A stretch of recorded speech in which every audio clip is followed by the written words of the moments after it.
Just remind you, Chairman Bradford, that without ag, your students wouldn't eat. So I think you do have a vested interest in the city of Philadelphia and Pittsburgh and York and cities in ag.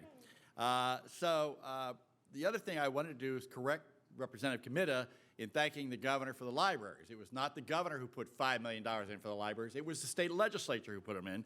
And this is, again, another year where the governor has ignored our libraries in this Commonwealth, who are a big part of our communities. And for many of our children, it's critical that that funding be put into place.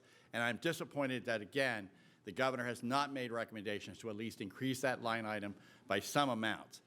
The other consideration I have and real concern is, Mr. Secretary, as we talked about earlier, is the pupil transportation issue. $157 million short, and there's no recommendation. Look, we have a Secretary of the Department of Health and Human Services overspent the budget this year by $900 million. My concern is you're going to be back here next year looking for $300 to $400 million for pupil transportation to balance your budget, in all truth and honesty. That's scary. What the Secretary of Health and Human Services has done is put us into a crisis here as we draw this budget up, because we need to invest more, as you fully recognize, and I know you've always stood for more money for education. But when we have secretaries who overspend the budget, it puts us in a difficult position to fund special education, to pre-K, to the governor's proposal for full-day kindergarten. So it's a real concern I have that we have not got a request for additional money for pupil transportation. Another thing I really hope that the department will focus on with our colleges that are doing teacher training is working with these new teachers to understand the new technology and incorporating them into the classrooms. That's the biggest complaint I get from superintendents about new teachers. They're bright, they're intelligent, they're enthusiastic, but they haven't learned coming out of college how to incorporate technology into their techniques of teaching. And so I would encourage you to work with those colleges to do that. Last but not least is the big issue of asbestos and lead. You know, my colleague talks about, well, you know, let's just move on. I'm not going to move on, and I don't think anybody is. We all care about kids and the teachers in these classrooms.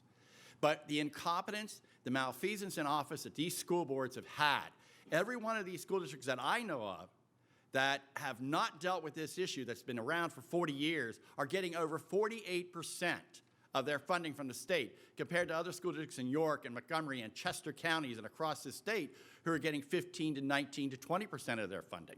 Yet those school districts dealt with this issue. The school districts who got the most funding from the Commonwealth of Pennsylvania failed to do the right thing. They didn't seem to care about kids because there's other ways to spend money. Now, whether that was, I don't know. But it's a real shame that we have school boards and superintendents who have ignored the health and safety of teachers and children for this long. 40 years. Unbelievable. And I'm not willing to give anybody a pass for their incompetence. Yes, it's past school boards, and yes, it's time we fix the problem. And nobody's saying that we shouldn't fix the problem on this side of the aisle. But somewhere along the line, we have to, and people expect us to have accountability in government.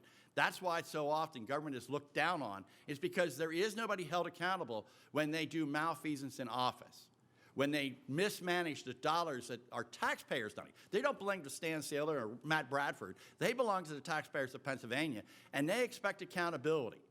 They expect that their children go to a school that's safe, and that the teachers in those classrooms also are being kept safe. And I visited, Mr. Secretary, and I know you have as well, probably 30-some school buildings in the city of Philadelphia. Some of them are 25% filled to 50% filled, and nothing has changed. They could have closed down and moved kids around in those school buildings and fixed that problem a number of times. But instead, they continue. The city council continues to ignore the children of Philadelphia, and that's a shame that they are in control and could have fixed this problem. Instead, they also are complicit in the malfeasance and mismanagement of the Philadelphia school system when it comes to protecting children. So all I can say is we want to fix this. We want to make sure the kids are safe. But I will tell you, I'm not one who's going to just wave off mismanagement and poor management and people who ignore the safety of our children of this Commonwealth so easily. So with that, Mr. Secretary, I want to thank you for being here today. Look forward to working with you as we progress through this budget process and throughout the year. Thank you for your service. And with that, this committee will reconvene in 10 minutes to hear from the Pennsylvania Higher Education Assistance Agency. Thank you. Thank you, sir. Thank you.